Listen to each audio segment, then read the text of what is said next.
ایک ہے نماز ہم پڑھ لیتے ہیں، آپ نے سارا پڑھ لیا، سارا تعدیل ارکان بھی کر لی، لیکن اگر آپ کا اللہ کے ساتھ ڈائریکٹ کمیونین اور ڈائریکٹ کمیونیکیشن قائم نہیں ہوا تو نماز، جس کو کہ کہا گیا کہ الصلاۃ معراج المومنین، جو قرب حضور کو حاصل ہوا معراج میں،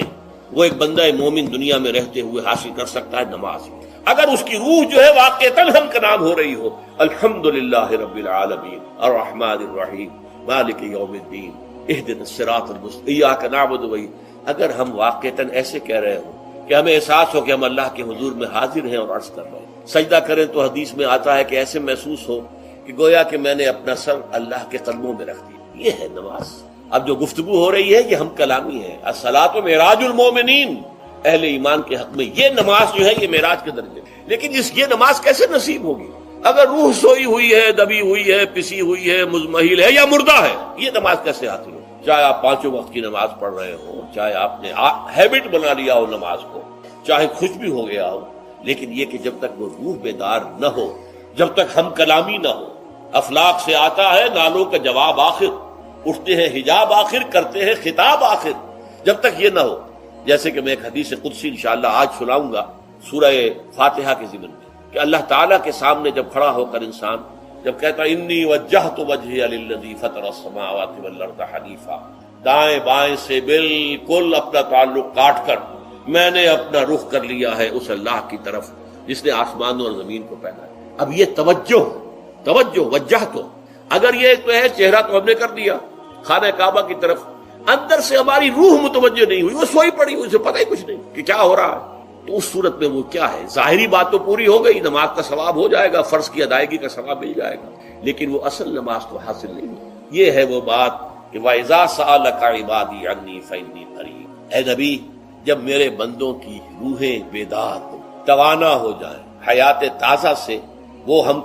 کنار ہو جائیں، اور پھر وہ میرے بارے میں پوچھیں، وہ میرا تقرب حاصل کرنا چاہتے ہیں، آپ سے پوچھیں تو کہیے میں قریب ہی ہوں۔ اجیب دعوت الداعی اذا دعان، یہ ہے وہ دعا، میں ہر پکارنے والے کی پکار، ہر دعا کرنے والے کی دعا کو سنتا ہوں، قبول کرتا ہوں، جواب دیتا ہوں جہاں کہیں بھی مجھے پکارے۔ اذا دعان، اس میں در حقیقت وہ مفہوم آ گیا ہے where and then where ever، آپ اپنے گھر میں ہو کر پکاریں اللہ کو، آپ بستر پر لیٹے ہوئے پکاریں اللہ، الذین یذکرون اللہ قیاما وقعودا وعلی جنوبہم، ہاں ٹھیک ہے، بعض مقامات بعض اوقات قبول دعا کے لیے زیادہ سازگار ہے، حرم میں جا کر دعا مانگی جائے، اور منا میں عرفات میں خاص طور پر، جبل رحمت پر خاص طور پر، ملتزم جو ہے کعبے کا اس پر خاص طور پر، وہ ایام بھی ہے خاص، لیکن یہ نہیں ہے کہ بقیہ دنوں میں آپ کے اور اللہ کے درمیان کو بڑا فاصلہ ہے۔ یہ سارا دنیا میں مشرکانہ نظاموں نے تصور پیدا کیا، اللہ تو دور ہے دور ہے دور ہے دور ہے، پاک ہے پاک ہے پاک، تم ناپاک ہو ناپاک ہو ناپاک ہو، اور تم تو بڑی پستی میں پڑے ہو، تم اللہ سے براہ راست ہم کلام نہیں ہو، کوئی درمیانی چاہیے، کوئی لنکس چاہیے، کوئی پجاری ہوگا، کوئی پروہت ہوگا، کوئی پنڈت ہوگا، کوئی پیر ہوگا، کوئی پادری ہوگا، کوئی پوپ ہوگا، اس کے ذریعے سے تم اللہ سے ہم کلام ہو، خود نہیں۔ اور جب ذریعے بیچ میں آ گئے تو ان کی مٹھی گرم کرو، ان کی چاپلوسی کرو، ان کو بھی جو ہے چادریں چڑھاؤ، ان کو نذرانے پیش کرو۔ یہ ہے بدترین ایکسپلائٹیشن جو مذہب کے ذریعے سے نوع انسانی کی ہوئی۔ یہ دو ایکسپلائٹیشن دنیا میں ہوئی ہے تاریخ انسانی میں، ایک بادشاہوں کی طرف سے خراج دو ہمیں، محنت تم کرو گے کھیت میں، آدھا حصہ ہمارے پاس آئے گا، ہم عیش کریں گے، ہم سٹینڈنگ آرمیز رکھیں گے تاکہ ذرا تم بغاوت کرو تو تمہارا سر کچل دیا جائے۔ یہ ایکسپلائٹیشن بدترین، مانگنے والا گدا ہے، صدقہ مانگے یا خراج۔ دوسری طرف ہم بادشاہ ہیں، ہم چندر بنسی سورج بنسی خاندان ہیں، ہم راجپوت ہیں، حکومت کرنا ہمارا حق ہے۔ اور یہ پنڈت پروہت جو ہے وہ بھی کہیں گے کہ ٹھیک ہے، نصف لی و نصف لک وہذا قوم جاہلون، یہ عوام جو ہے ان کا خون چوسو، ہمیں یہ نذرانے پیش کریں، بتوں کو آ کے چڑھاوے چڑھائیں اور تمہیں خراج دیں اور ٹیکس دیں۔ They are to be exploited, exploit ہو۔ اسلام نے آ کر دونوں کا خاتمہ کیا، کوئی ملوکیت نہیں۔ زکوٰۃ ہے تو غربا کے لیے، بادشاہ کے لیے نہیں ہے، یہ تو غربا کے لیے، لہذا کوئی ٹیکس نہیں۔ نمبر دو، اللہ سے ہم کلام ہونے کے لیے کسی دربان، کسی جو ہے پہرے دار کی مٹھی گرم کرنے کی ضرورت نہیں، جب چاہو ہم کلام ہو جاؤ۔ دل کے آئینے میں ہے تصویر یار، جب ذرا گردن جھکائی دیکھ لی۔ یہ تو تم ہماری طرف متوجہ نہیں ہوتے، ہم تو ہر وقت کہتے ہیں، ہر شب کو آخری لمحات جو ہیں، آخری جو گھنٹے ہیں رات کے سمائے دنیا تک ہم نزول فرما لیتے ہیں تمہارے لیے، اور پکارنے والا پکارتا ہے حل من مستغفر فاغفر له، ہے کوئی استغفار کرنے والا کہ میں اسے بخش دوں، حل من سائل فاعطیہ، ہے کوئی مانگنے والا کہ میں اسے عطا کروں۔ تم ہی سوئے رہتے ہو، الٹا غفیر رہتے ہو، تمہیں ہماری طرف توجہ نہیں ہے۔ اگر ہماری طرف متوجہ ہو جاؤ تو جیسے کہ اقبال نے کہا کہ میرے لیے یہ دربان جو ہے پیران کلیسا کو کلیسا سے اٹھا دو، کیوں خالق و مخلوق میں حائل رہے پر، جیسے میں نے اس کو چھوا اور مجھے معلوم ہوا کہ ایک سخت خطا ہے یہاں پر ہے، یہ پرسپشن ہے میری، کنسپشن کچھ اور ہے، تصور ذہن کے اندر نقشہ بن گیا۔ خدا کا تصور ہم قائم نہیں کر سکتے، لیکن خدا کے ساتھ ہمارا جو باطنی رشتہ ہے کہ اندر محسوس ہوتا ہے کہ ہے، جس کی مثال بھی میں نے دی تھی، بعض حضرات کے شاید علم میں نہ ہو، کہ جیسے میں اس وقت اس دیوار کو دیکھ رہا ہوں تو ایک تصور میرے ذہن میں قائم ہوا، دیوار اتنی لمبی ہے، اتنی چوڑی ہے، اتنی اونچی ہے، یہ دیوار جو ہے سفید رنگ اس پر ہوا ہے، میں نے ایک تصور قائم کر لیا۔ فرض کیجئے کہ میں اندھا ہوں، میں نہیں دیکھ سکتا، میں جاتا ہوں اور ہاتھ لگا کر دیکھتا ہوں دیوار ہے، کتنی لمبی ہے مجھے نہیں پتا، اس لیے کہ وہ کانسیپٹ تو صرف میرے اس ٹچ سے نہیں ہو گیا، یہ تو ایک یک رخا، ایک ون سائیڈڈ میرا اس وقت ایک پرسپشن ہے، لیکن ہے، یہ میں جس زور سے کہوں گا ہے، دیوار ہے، تو ذات باری تعالیٰ کے لیے بس انسان کے پاس یہ کہ ہے، دور بینان بارگاہ الست جس پہ این بردان کہ ہست، بس یہ ہست ہے، باقی کیا ہے کیسا ہے یہ ویسے تو ہم بہرحال مسلمان ہونے کے ناطے اللہ کو ہم مانتے ہیں اسماء و صفات کے ساتھ، تو ہم اس کی صفات کو مانتے ہیں، لیکن تجزیہ کیجئے تو صفات کے بارے میں بھی ہمیں کیا پتا ہے؟ اللہ دیکھتا ہے، کیسے دیکھتا ہے یہ تو نہیں پتا، کتنا دیکھتا ہے یہ بھی ہمیں نہیں پتا، یعنی اس کی بھی اصل حقیقت جو ہے دیکھنے کی وہ تو ہمیں نہیں معلوم۔ اللہ کی کوئی ایسی آنکھیں تو نہیں جس سے وہ دیکھتا ہو، ہمارا دیکھنا تو روشنی کا محتاج ہے، روشنی ہو تو ہم دیکھ سکیں گے، کیا اللہ کا دیکھنا بھی کسی شے کا محتاج ہے؟ قطعاً نہیں۔ تو ہم تصور کیجئے اللہ کا دیکھنا کیا ہے، کچھ نہیں معلوم، ہمیں یہ معلوم ہے وہ دیکھتا ہے، ہمیں یہ معلوم ہے علی کل شیء قدیر، قدرت کتنی ہے اس کی، قدرت کی شان کیا ہے، کیا معلوم ہے؟ تو معلوم یہ ہوا کہ صفات کے بارے میں بھی تجزیہ کریں تو ہمارے ہاتھ پلے ہے کیا، وہ سوائے اس کے کہ ہم ایک صفت اس کی ایک مبہم کیفیت کو جانتے ہیں، وہ سمیع ہے، وہ بصیر ہے، وہ خبیر ہے، وہ قدیر ہے، وہ الحی ہے، وہ القیوم ہے، لیکن اس کی زندگی، ہمارا تو زندگی کا تصور اعلیٰ ترین زندگی تو ہمارے پاس ہے مخلوقات میں سے، اس زندگی کے ساتھ 100 طرح کی لیمیٹیشنز ہیں، 100 طرح کی مجبوریاں ہیں، لیکن یہ کہ کیا اللہ تعالیٰ کی زندگی بھی اس زندگی پر قیاس کی جا سکتی ہے؟ معاذ اللہ۔ تو معلوم یہ ہوا کہ اللہ تعالیٰ کی ذات کے بارے میں تحیر کے سوا کچھ نہیں۔ تیسرا ہے تصور جو سب سے بلند ہے، وہ محبوب حقیقی، مطلوب اصلی، لا مطلوب الا اللہ، لا مقصود الا اللہ۔ ایک چوتھا تصور ہے وہ میں بعد میں عرض کروں۔ بہرحال قل هو اللہ احد، اب یہاں لفظ احد پر آئیے، اس لفظ کو بھی نوٹ کیجئے۔ ویسے تو عام خیال یہ ہے کہ یہ وحد ان کی بدلی ہوئی شکل ہے، چنانچہ عام رائے یہ ہے کہ احد اور واحد ہم معنی ہیں۔ اکثر مفسرین نے اردو میں جو ترجمے کیے مترجمین نے، وہ کہو اللہ، وہ اللہ ایک ہے، اگرچہ اس پر خاصا اعتراض وارد ہوتا ہے، وہ بھی اللہ کو ایک مانتے تھے، صرف اس کے ساتھ کسی اور کو ایڈ کر لیا تھا، اس اللہ کو تو دو نہیں مانتے تھے، وہ جو بڑا اللہ تھا وہ تو ان کے نزدیک بھی ایک ہی تھا، اور ایک تو ہر شے ایک ہوتی ہے، جو معبود ہے 10 تو ان میں سے بھی ہر ایک اپنی جگہ پر تو ایک ہے، ایک کمپوز ایک اس کا وجود ہے، لیکن بہرحال چونکہ اکثر و بیشتر رائے یہ ہے کہ احد اور واحد تقریباً ہم مانی ہے، ترجمہ کیا گیا کہہ دو وہ اللہ ایک ہے، اور یہ کہ واحد ہی کی بدلی ہوئی شکل احد ہے، یہ تو ہے تقریباً بالعموم جو رائے ہے، لیکن میرے علم میں آج ہی یہ بات آئی ہے اور وہ میں آپ پر بھی منتقل کر رہا ہوں۔ امام راغب اصفہانی، ظاہر بات ہے لغت کے تو بہت بڑے امام ہیں، اور مفردات القرآن پر ان کی کتاب جو ہے مارکت الدارا ہے مشہور، انہوں نے اسے علیحدہ مادہ قرار دیا ہے۔ احد ان کو الف ہا دال علیحدہ لائے، شروع میں الف کی تختی میں لائے، وحد ان کے ساتھ شامل نہیں کیا، معلوم ہوا کہ یہ ایک اپنی جگہ پر ایک مستقل مادہ ہے ان کے نزدیک، یہ وحد سے اس کا تعلق نہیں بلکہ احد اپنی جگہ پر ایک مستقل علیحدہ مادہ ہے، اور اسی اعتبار سے انہوں نے اسے وحد سے علیحدہ کر کے الف کی تختی کے اندر لیا ہے۔ اب اس کا جہاں تک استعمالات ہیں اس میں بھی اتفاق ہے، 3 اس کے استعمالات ہیں۔ سب سے زیادہ استعمال اس لفظ کا ہوتا ہے نفی مطلق کے لیے، کمرے میں کوئی نہیں ہے، ایک بھی نہیں ہے، جب یہ کہنا ہو تو احد کا لفظ آئے گا، نافی احد، کوئی نہیں ہے، ایک بھی نہیں، اکیلا۔ اسی معنی میں قرآن مجید میں یہ لفظ بہت مرتبہ آیا ہے، خاص طور پر آپ سورہ کہف کو اگر دیکھیں گے لا یشرک فی حکمہ احدا، اللہ اپنے حکم اور اپنے اختیار میں کسی کو نہیں شریک کرتا، کسی ایک کو بھی نہیں کرتا. یعنی یہ نفی میں مبالغے کے لیے یہ لفظ استعمال ہوتا ہے. اور سورت ختم بھی ہوئی ہے فمن کان یرجو لقاء ربہ فلیعمل عملا صالحا ولا یشرک بعبادۃ ربہ احدا. احد کا اکثر و بیشتر استعمال عربی زبان میں نفی مطلق، کوئی نہیں، کوئی بھی نہیں، ایک بھی نہیں. جب اس کو کہنا ہو تو لفظ احد سے کا سہارا لیا جاتا ہے. یا پھر یہ لفظ آتا ہے مضاف یا مضاف الیہ ہو کر، جیسے عشرات کے ساتھ آئے گا احد عشر کوكبا یا احد و عشرون جمع کر کے، یہ گنتی کے ساتھ یہ مضاف ہو رہا ہے. اور یا یہ کہ جیسے کہ مضاف الیہ ہوتا ہے فاما احدکما فیسقی ربہ خمرا. حضرت یوسف علیہ السلام نے فرمایا تھا ان دو نوجوان جو داخل ہوئے تھے جیل میں ان کے ساتھ، انہوں نے اپنے اپنے خواب بیان کیے، تم دو میں سے ایک، احدکم، جیسے کہ حدیث میں آتا ہے لا یؤمن احدکم حتی یحب لنفسہ حتی یحب لاخیہ ما یحب لنفسہ، یا لا یؤمن احدکم حتی یکون ہواہ طبعا لما جئت بہ، یا یہ کہ لا یؤمن احدکم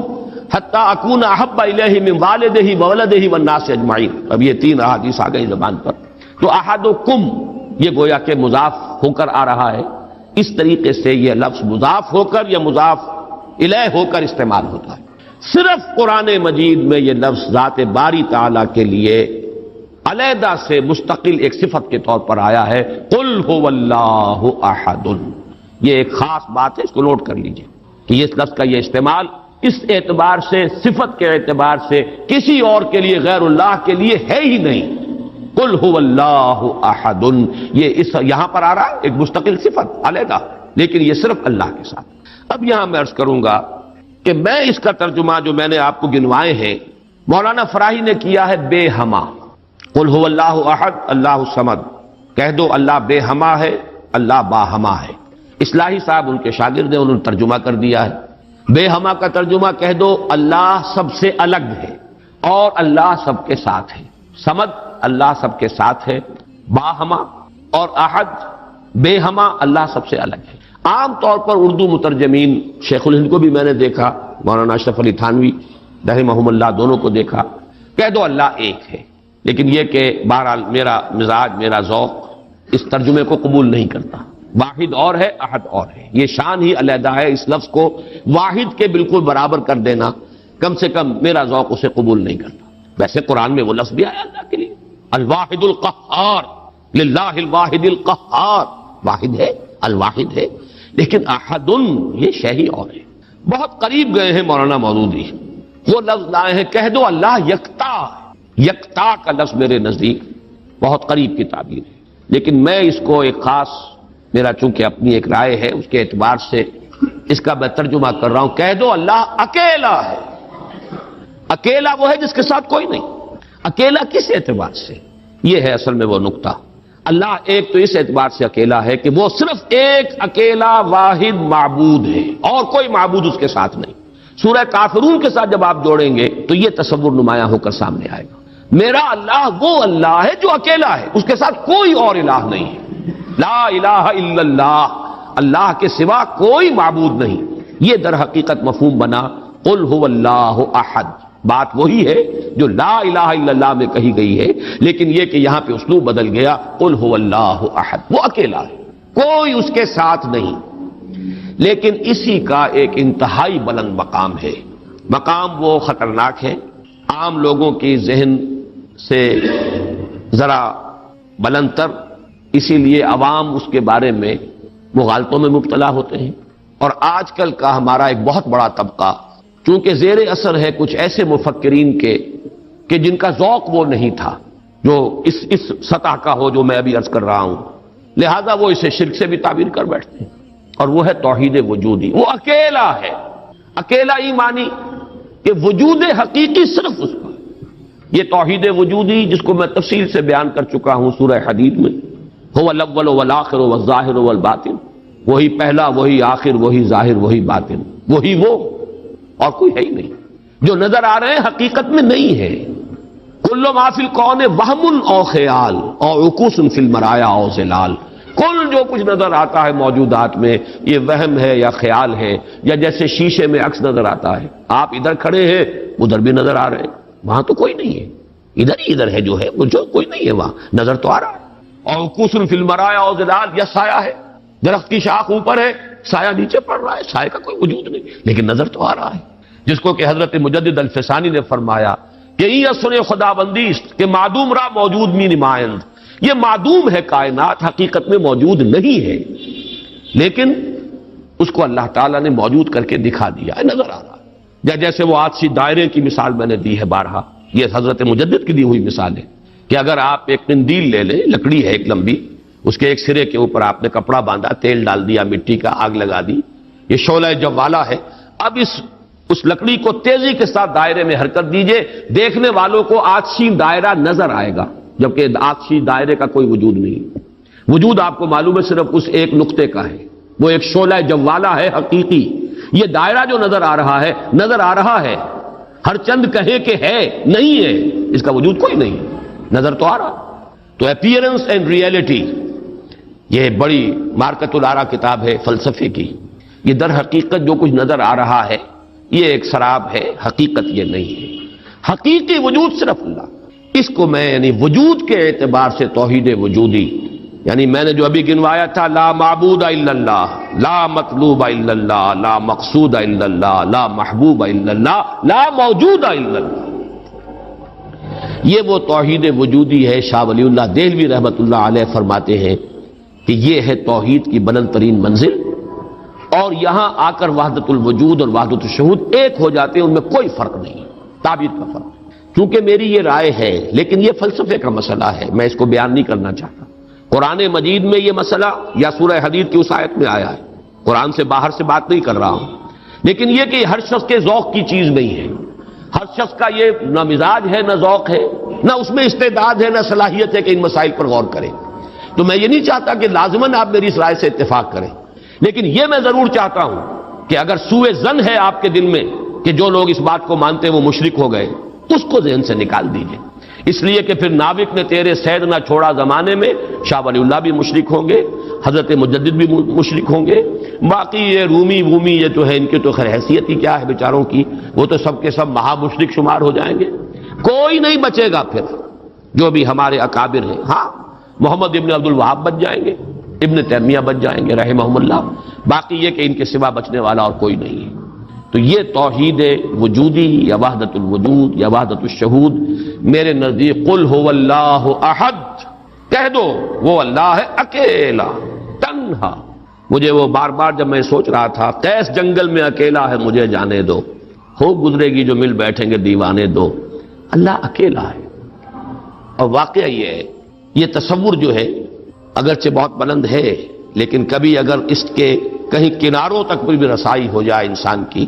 تو اس کی جو ایک وسعت پیدا ہوتی ہے اس کے ذہن میں، اس کا مینٹل ہورائزن وہ جو اس قدر وسیع ہو جائے گا، وہ اس کا تصور وہ شخص نہیں کر سکتا کہ جس کا کوئی بھی اس کے حاشیہ خیال میں یہ بات نہ آ سکتی۔ لیکن اس کا یہ مفہوم اگر نکال لیا جائے، عام لوگوں نے یہ سمجھا اس کا مطلب ہر شے خدا ہے، اگر کوئی شے موجود نہیں جبکہ تجھ میں نہیں کوئی موجود، پھر یہ ہنگامہ ہے خدا کیا ہے؟ کچھ نہیں ہے، نہیں ہے۔ یہ اصل میں جو وحدت الوجود ہے وہ یہ نہیں ہے کہ یہ سب چیزیں خدا ہیں، بلکہ یہ کہ خدا ہی ہے، باقی کچھ موجود نہیں، جو کچھ نظر آ رہا ہے وہ توہم ہے، خیال ہے، یہ صرف اپیئرنس ہے، اور اپیئرنس آپ کو معلوم ہے ہر وقت بدلنے والی شے ہے، painter high, every thing is changing, یہ سب ٹرانزینٹ چیزیں ہیں کہ جو گزر رہی ہیں، جیسے لہریں ہیں، لہر نظر آتی ہے لہر ہے، لیکن یہ کہ یہ بالکل عارضی سا ایک وجود ہے، اعتباری سا وجود ہے، لہر کا حقیقت میں کوئی وجود نہیں۔ اسی طریقے سے یہ کائنات ہے، تو یہ نہیں ہے کہ جو کچھ ہے وہ خدا ہے، معاذ اللہ، یہ ہماوست ہے، اور یہ در حقیقت کفر بھی بن جاتا ہے، شرک بھی بن جاتا ہے۔ لیکن توحید وجودی یا وحدت الوجود یہ بالکل مختلف شے ہے، اور میرے نزدیک اس آیہ مبارکہ کا اصل مدلول یہ ہے، قل هو اللہ احد، بلند ترین توحید توحید وجودی،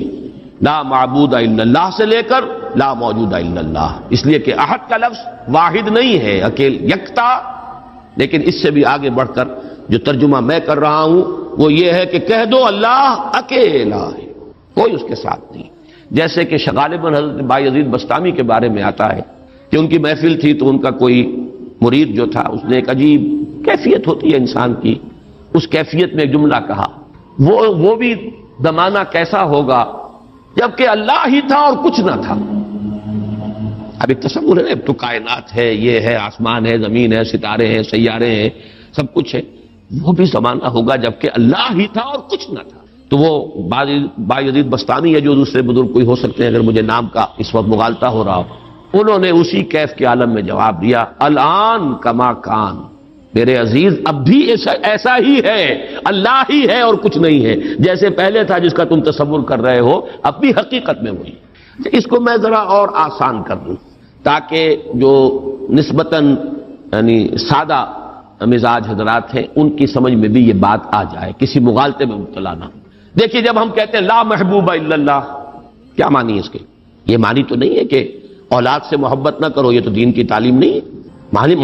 معنی کیا ہے؟ ساری محبتوں سے بالا تر محبوب حقیقی صرف اللہ ہو جائے۔ لا محبوب الا اللہ کا مطلب یہ ہے، یہ نہیں کہ آپ کاٹ دیجئے محبت ہر ایک کی۔ اولاد سے محبت کرو، شوہر بیوی سے محبت کرے، بیوی شوہر سے محبت کرے، وطن سے محبت کرو،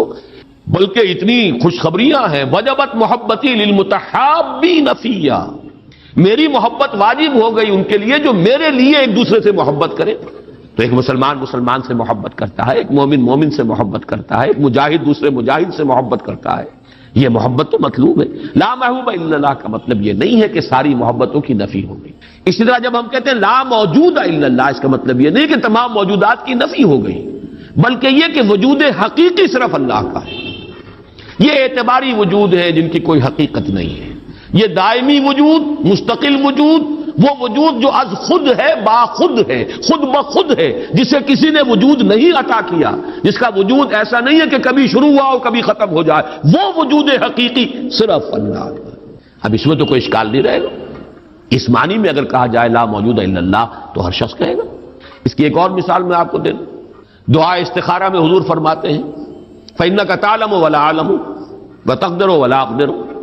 اے اللہ میں تجھی سے استخارہ کر رہا ہوں، انی استخیرک بعلمک واستقدرک بقدرتک واسألک من فضلک العظیم فإنک تقدر ولا اقدر وتعلم ولا اعلم، تو جانتا ہے میں نہیں جانتا، تو قدرت رکھتا ہے مجھے کوئی قدرت حاصل نہیں۔ تو کیا کوئی قدرت حاصل نہیں تھی حضور کو؟ کیا کچھ علم حاصل نہیں تھا حضور کو؟ یہ بمقابلہ علم خداوندی، بمقابلہ قدرت خداوندی کل موجودات کی قدرت اور علم کی نفی مطلق ہو جائے گی، کوئی علم نہیں۔ یہی بات یہاں کہہ دیجیے، کوئی وجود نہیں ہے،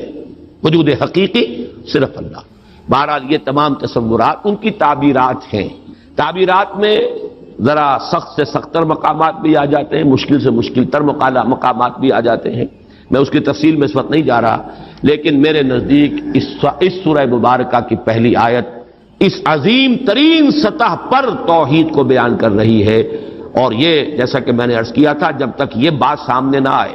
چار اعتبارات سے کس طریقے سے توحید کے بیان کو اس صورت نے سمو لیا اپنے اندر اور جمع کر لیا ہے، تبھی اس کی وہ عظمت ہے کہ ثلث قرآن کے مساوی یہ صورت ہے، تبھی اس سے صحابہ کی وہ محبت کا راز جو ہے وہ کھلتا ہے کہ کیوں ہے، ایسے ہی نہیں ہے۔ قل هو اللہ احد، کہہ دو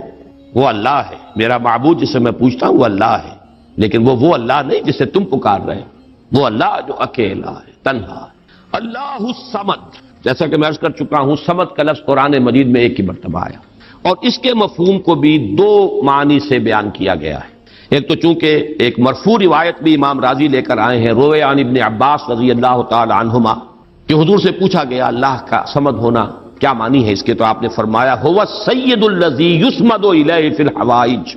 اصل میں یہ صمد جو ہے عربی زبان میں یہ ہوتا تھا کسی چٹان، مضبوط چٹان کی طرف جس کو پشت پر رکھ لیا جائے تو دشمن سے مقابلے میں انسان کو سہولت ہوتی ہے۔ اگر آپ جیسے کہ وہ حضرت عمر کا بھی واقعہ بیان ہوتا ہے، بعض حضرات تو اس کو نہیں مانتے لیکن اکثر لوگ مانتے ہیں کہ مسجد نبوی میں خطبہ دے رہے تھے حضرت عمر، اور اس وقت شام کے ایک محاذ پر جنگ بھی ہو رہی تھی، اس وقت حضرت ساریہ جو امیر الجیش تھے وہ کوئی غلطی کر رہے تھے، اسٹریٹجک مسٹیک ہو رہی تھی کہ انہوں نے پوزیشن ایسی لے لی تھی کہ جو غلط تھی جنگی تدبیر کے اعتبار سے، تو حضرت عمر نے وہی اللہ نے کہیں دکھا دیا، اللہ کو قدرت حاصل ہے وہ دکھا دے۔ آج ٹیلی ویژن سے آپ دیکھ سکتے ہیں تو اللہ تعالیٰ بغیر ٹیلی ویژن کے آج سے 1400 برس قبل دکھا سکتا تھا، انہونی بات نہیں ہے کہ وہ نقشہ سامنے آ گیا، جیسے حضور فرماتے جب آپ سفر معراج سے واپس آئے، جب سوال کیے لوگوں نے، اچھا آپ مسجد اقصی میں گئے تھے، وہاں گئے تھے، وہاں کتنی کھڑکیاں ہیں، کتنی کڑیاں ہیں، کیا ہے؟ تو اب حضور ایک دفعہ چونکے کہ اب یہ میں نے کوئی کھڑکیاں تو نہیں گنی وہاں پر، لیکن یہ کہ اگر مجمع میں آپ نہ بتا سکتے تو تالیاں پڑ جاتی۔ اس وقت اللہ نے فوراً وہ جو ہے لا کر سامنے کھڑا کر دیا وہ نقشہ، اور حضور دیکھ دیکھ کر بیان کرتے رہے یہ ایسا ہے ایسا ہے۔ تو یہ تو در حقیقت بالکل اللہ کی قدرت سے ہرگز کوئی اس میں بودھ نہیں ہے۔ تو حضرت عمر نے وہی فرمایا ہے اور صحابہ نے سنا ہے، یا ساریۃ الجبل، یا ساریۃ الی الجبل، ہے ساریہ کیا غضب کر رہے ہو، غلطی کر رہے ہو، پہاڑ کی طرف جاؤ، پہاڑ کو پشت پر رکھو، پہاڑ پشت پر ہو تو آپ پشت کی طرف سے اب محفوظ ہو گئے، آپ یکسو ہو کر سامنے سے دشمن کا مقابلہ کر سکتے، اور اگر اندیشہ رہے کہ کہیں پیچھے سے کوئی حملہ آور نہ ہو جائے تو وہ توجہات جو ہیں وہ منقسم رہے گی۔ بہرحال یہی معاملہ ہے صمد کا، وہ ہستی جس کی طرف رجوع کیا جائے، جس کو پناہ گاہ سمجھا جائے، جس کی طرف اپنی مشکلات کے اندر رجوع کیا جائے، اور اس اعتبار سے پھر وہی مطلوب بن جاتا ہے، وہی مقصود بن جاتا ہے، وہی محبوب بن جاتا ہے، اسی کی عزت کی جاتی ہے، اسی کی تکریم ہوگی، اسی کا اعزاز ہوگا، اس کے سامنے انسان جو ہے وہ اپنے آپ کو جھکائے گا، جس بڑے بڑے سردار۔ تو یہ سمد جو ہے اس معنی میں، اور ایک سمد وہ شے ہے جس کو کھوکھلی نہ ہو، لا جوف لہو، بہت مضبوط اپنی جگہ پر توانا چٹان۔ ایک تو وہ چٹان ہے جو کھوکھلی ہے، لیکن یہ کہ ایک چٹان وہ ہے جو مضبوط اور بالکل سالڈ چٹان۔ ان دونوں اعتبارات سے اللہ الصمد کا ترجمہ اب مولانا فراہی، مولانا اصلاحی صاحب کا تو یہ ہوا کہ اللہ تعالی با ہما ہے، ذات میں بے ہما، کسی سے اس کا کوئی تعلق نہیں، یکتا بلکہ اکیلا، لیکن یہ نہیں ہے کہ مخلوق سے منقطع ہے، مر گئے ہم انہیں خبر نہ ہوئی، یا یہ ہے کہ مخلوق کی دعائیں نہ سنتا ہو، مخلوق کی حاجت روائی نہ کرتا ہو، نہیں، سب کا ملجا وہی ہے، سب کا ماوا وہی ہے، سب کے لیے پناہ گاہ وہی ہے، سب کی حاجت روائی کرنے والا وہی ہے، تو وہ اللہ صمد ہے۔ یہ دو احد اور صمد جو ہے اس نے جڑ کر اصل میں اسی طریقے سے ایک تصور کو مکمل کیا ہے، جیسا کہ آیت الکرسی میں اللہ لا الہ الا ہو الحی القیوم، الحی اور القیوم، الحی از خود زندہ، زندہ جاوید، اور قیوم باقی پوری کائنات کو تھامے ہوئے، سنبھالے ہوئے، پوری موجودات کا یہ سارا سلسلہ یہ محتاج ہے اللہ کا۔ اس کی میں نے پہلے بیان کی ہے، بہترین تمثیل وہ ہے جو مولانا مناظر حسن گیلانی رحمۃ اللہ علیہ نے دی ہے، ربط الحادث بالقدیم کی مثال۔ اللہ کی ذات اور اس کائنات کے درمیان ربط اور تعلق کیا ہے؟ انہوں نے مثال دی ہے کہ آپ اپنے ذہن میں نقشہ قائم کیجئے،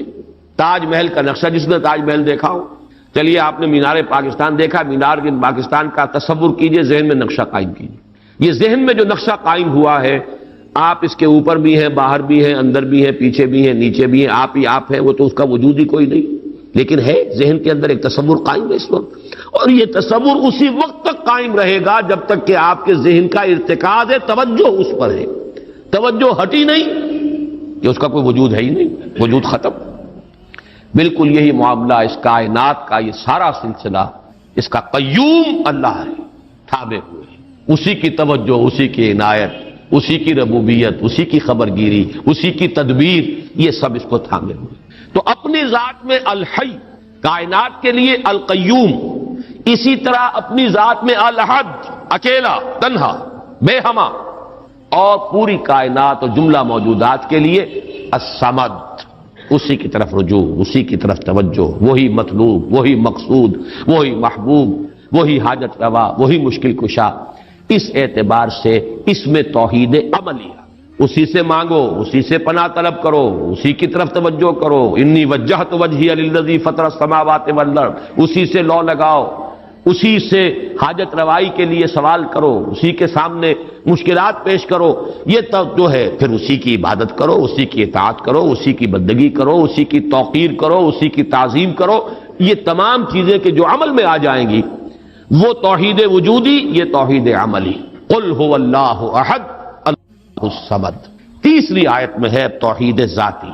لم یلد ولم یولد۔ میں شرک کے مختلف اقسام کے ضمن میں جو 6 کیسٹ ہیں، اللہ کا شکر ہے بہت دنیا میں عام ہوئے ہیں، اس میں یہ تقسیم بیان کر چکا ہوں۔ شرک فی الذات، شرک فی الصفات، اور شرک فی العمل یا شرک فی الحقوق، یہ 3 شرک ہیں۔ شرک فی العبادت، یہ تیسری جو نوعیت ہے اس کے لیے شرک فی الحقوق بھی کہا جا سکتا ہے، اسی کا حق ہے کہ اس کی عبادت کی جائے، اور اسی کو اس کو شرک عملی بھی کہہ سکتے ہیں۔ بہرحال شرک عملی کی جڑ کاٹ دی اللہ الصمد۔ پہلا جو توحید کا درجہ ہے بہت بلند ہے، بہت اونچا ہے، یہ حکما اور فلاسفہ کی بھی چوٹی کے لوگ، جہاں حکمت اور تصوف دونوں چیزیں جا کر جڑ جاتی ہیں، وہ ایک مقام ہے۔ خالص فلسفہ بھی انسان کو کہیں نہیں لے کے جاتا، اور عقل اور فکر کی بلندی نہ ہو تو تصوف بھی محض نفسیاتی ریاضتیں بن کر رہ جاتی ہیں، سائیکولوجیکل ایکسرسائزز کے سوا کچھ نہیں رہتا۔ اصل تصوف جس کا میں قائل ہوں وہ ہے کہ جو فکر اور فلسفے کی بھی انتہا ہو، اور پھر اس کے ساتھ یہ جو اللہ کے ساتھ انسان کا قلبی ذہن اور قلب دونوں کے اتحاد کے ساتھ اللہ کے ساتھ ایک رابطہ۔ بہرحال تو یہاں جو تیسرا شرک ہے، اور جو ہمارے اس شرک کے بیان میں آتا ہے نمبر 1 پر، بدترین شرک، شرک فی الذات۔ اس کی بدترین صورت، فلسفیانہ صورت تو وہ ہے ہماوست، اللہ ہی نے اس کائنات کا روپ دھار لیا ہے۔ برف تھا پگھل کر پانی بن گیا، اللہ تھا اس نے ہی اس کائنات کا روپ دھار لیا۔ اب اللہ کہاں ہے؟ یہی کائنات اللہ ہے۔ اللہ پانی تھا وہی تو بھاپ بن گیا، اب پانی کہاں ہے؟ یہ بھاپ ہی تو پانی ہے۔ ایک یہ شکل ہے، یہ بدترین صورت ہے شرک فی الذات کی، یہ ہے وہ ہماوست، یہ جس میں کہ ہر شے خدا بن گئی، اس لیے کہ خدا ہی نے در حقیقت یہ صورت اختیار کر لی۔ یا پھر مذہبی میدان میں یہ شرک آیا ہے اللہ کے لیے بیٹا بیٹی۔ بیٹا بیٹی ایک تو یہ سمجھیے اولاد جو ہے وہ جز ہوتا ہے۔ اولاد کیا ہے؟ باپ کا ایک نطفہ ہے، اسی سے تو اسی نے ڈیولپ ہو کر ایک شکل اختیار کی ہے نا۔ اور پھر وہ کفو ہوتا ہے برابر کا، سید باپ ہے تو بیٹا بھی تو سید ہی ہوا نا، مغل باپ ہے تو بیٹا بھی مغل ہے، اسی طریقے سے گھوڑا ہے تو بیٹا بھی گھوڑا ہی ہے۔ وہ تو جنس جو ہے اس میں کفو جس کو کہتے ہیں ہم، برابری کا معاملہ یہ ہے اولاد کے اندر، اس سے زیادہ برابری کا اور کوئی تصور نہیں ہے۔ اس پہلو سے لم یلد ولم یولد نے جڑ کاٹی ہے ان تصورات کی کہ حضرت مسیح کو خدا کا بیٹا بنا دیا گیا، کسی نے حضرت عزیر کو خدا کا بیٹا بنا دیا، ملائکہ کو اہل عرب جو ہے خدا کی بیٹیاں قرار دے رہے ہیں۔ یہ بیٹا بیٹی کا تصور، جیسے قرآن کہتا ہے کیسے ہو جائے گی اس کی اولاد جبکہ اس کی کوئی جوڑی نہیں، ولم تکن لہ صاحبہ، کوئی تصور نہیں۔ اور عیسائیوں میں تو خیر ایک طبقہ وہاں تک بھی گیا ہے کہ حضرت مسیح کی والدہ حضرت مریم کو بھی الوہیت میں شامل کیا ہے۔ اولین تثلیث تو یہی تھی کہ اللہ اور حضرت مریم اور حضرت عیسیٰ، بعد میں یہ کہ حضرت مریم کو نکال کر اور روح القدس کو شامل کیا گیا، God is father, God is son and the holy ghost یا ہولی اسپرٹ۔ یہ تثلیث ہے جو عام طور پر اب چلتی ہے، لیکن پہلے تو تثلیث کے اندر جیسے کہ قرآن مجید میں بھی ہے حضرت مریم کو بھی انہوں نے شامل کیا تھا۔ اس اعتبار سے نوٹ کیجئے کہ لم یلد ولم یولد یہ در حقیقت توحید ذات، نہ اس نے کسی کو جنا نہ وہ جنا گیا، نہ کوئی اس کے والدین، نہ کوئی اس کی جورو، نہ کوئی اس کی اولاد۔ اس اعتبار سے وہ یکتا، تنہا، اکیلا، یونیک، انگریزی کا لفظ یونیک جو ہے وہ میں سمجھتا ہوں کہ شاید سب سے زیادہ قریب ترین تعبیر کرے گا، ایک یونیک ایگزسٹنس ہے جس کو کسی پر قیاس نہیں کیا جا سکتا، لا مثل لہ ولا مثال لہ ولا مثیل لہ، اس کے لیے کوئی مثال نہیں، لیس کمثلہ شیء وہو السمیع البصیر، اس کے مثال جیسی بھی کوئی شے نہیں ہے۔ یعنی یہ اب اس سے زیادہ ہماری زبان ہے، عربی زبان بھی تو آخر انسانوں کی زبان تھی، اس میں کسی ایک ایبسولوٹ اور مطلق تصور کو پیش کرنے کی جو لیمیٹیشن ہے وہ نہیں، لیسا کمثلہ شیء۔ اب یہ اس سے زیادہ جو ہے نفی کرنا مثل کی، مثلیت کی، وہ ممکن نہیں۔ اور جیسا کہ میں نے اپنی تقریروں میں بیان کیا ہے، اس شرک پر اللہ کا غضب سب سے زیادہ بھڑکتا ہے، اس لیے کہ یہ تو ذات میں شریک کر دیا آپ نے اللہ کی، کیونکہ یہ فلسفیانہ ہماوست وغیرہ عرب میں وہاں موجود نہیں تھے، یہ ہندوستان کی بیماریاں تھیں، لہذا قرآن مجید میں اس کا ذکر اس انداز میں نہیں ہے۔ البتہ شرک فی الذات کی ایک شکل کے جو وہاں موجود تھی وہ بیٹا بیٹی کا تصور، اور شرک فی الذات ہی کی دوسری شکل جو ہندوستان میں یا اور دوسری جگہوں کے فلسفیانہ مذاہب میں ہے وہ ہماوست، کہ خدا ہی نے در حقیقت یہ روپ، وہ انکارنیشن کہیں یا یہ کہ یہ حلول و اتحاد اینجا محالست، یہ سارے تصورات جو ہیں یہ فلسفیانہ ہیں۔ لم یلد ولم یولد ولم یکن لہ کفوا احد، اور نہیں ہے کوئی بھی اس کا کفو، کفو کاف فے اور واو، اور کاف فے اور حمزہ، پھر یہی وہ ہے جو الف واو اور یہ جو ہے بدل جاتے ہیں، یہ ایک ہی مادہ ہے، اسی سے مکافات ہے، بدلہ، جیسا دناہم کما دانو مکافات، کف جو ہے کہتے ہیں ہم سر، جس کے لیے ہمارے ہاں جب علماء تقریریں کرتے ہیں تو جو ان کے خطبات ہوتے ہیں، لا ضد لہ ولا ند لہ، ضد اور ند یہ در حقیقت جو بھی ہمسر ہوگا وہ تو مقابلے میں آئے گا، وہ تو چیلنج کرے گا کہیں نہ کہیں. تو ضد بھی کہتے ہیں کسی کا حریف، ند مخالف. اور یہ لفظ حضور صلی اللہ علیہ وسلم نے استعمال فرمایا تھا جبکہ کسی صحابی کی زبان سے الفاظ نکل گئے، ما شاء اللہ و ما شئت، جو اللہ چاہے اور جو آپ چاہیں. حالانکہ اس میں ظاہر بات ہے کہ ان کی نیت میں کہیں بھی وہ بات نہیں ہو سکتی تھی کہ برابر کر رہے ہوں حضور کی مشیت کو اللہ کی مشیت کے ساتھ، لیکن یہ کہ چونکہ لفظ میں اشتباہ تھا، لفظ میں برابری سی ہو گئی ہے، ما شاء اللہ و ما شئت، تو آپ نے فرمایا، فوراً ٹوک دیا، اجعلتنی للہ ندا، کیا تم نے مجھے اللہ کا مد مقابل بنا دیا؟ مشیت تو ایک ہی ہے، اسی کی مشیت چلتی ہے، کتنا ہی چاہے انسان. انک لا تہدی من احببت ولکن اللہ یہدی من یشاء، آپ کتنا ہی چاہیں کسی کو ہدایت دینا، آپ کے اختیار میں نہیں ہے کہ جسے چاہیں ہدایت دے دیں، یہ تو اللہ کی مشیت ہے، اس کا اختیار ہے. تو کفر جو ہے، اب یہ کفر جو ہے یہ توہین صفات ہے، برابر ہوتا ہے انسان صفت میں. اب جیسے میں نے عرض کیا تھا نا، اور یہ تقریریں میں نے تفصیل سے کی ہوئی ہیں، ہماری مجبوری ہے، ہماری زبان میں الفاظ مشترک ہیں، صفات کے لیے وہی لفظ اللہ کے لیے استعمال ہوگا، وہی لفظ بندوں کے لیے استعمال ہوگا. اللہ بھی علیم ہے، انسان بھی علیم ہوتے ہیں، بلکہ علامہ بھی ہوتے ہیں. علامہ بہت بڑی شے ہے. حالانکہ واقعہ یہ ہے کہ علم اللہ کے لیے، علم بندے کے لیے، لفظ ایک ہے، زمین و آسمان کا فرق ہے مضمون میں. وہ علم ذاتی ہے، وہ علم مطلق ہے بلا نہایت، اس کی کوئی حدود نہیں ہے. وہ علم قدیم ہے، ہمیشہ سے تھا، حادث نہیں ہے. اور ہمارا علم، ہمارے سے مراد ہمارا ہو، انبیاء کا ہو، اولیاء کا ہو، کسی کا ہو، بڑے سے بڑے سائنسدان کا ہو، بڑے سے بڑے ولی کا ہو، فرشتوں کا ہو، انبیاء کا ہو، کسی کا ہو، وہ علم یقیناً حادث ہے، قدیم نہیں. وہ یقیناً عطائی ہے، ذاتی نہیں. وہ محدود ہے، لامحدود نہیں. یہ تین جب شرطیں عائد کی جائیں گی اور یہ تینوں مستحضر ہوں، تب اس شرک فی الصفات سے انسان بچتا ہے اور کفر بنا دینے سے انسان بچ سکتا ہے، ورنہ الفاظ میں اشتراک ہو جائے گا. اور یہی اشتراک ہے موجود میں، ہم بھی موجود، اللہ بھی موجود. ہم کہاں کے موجود؟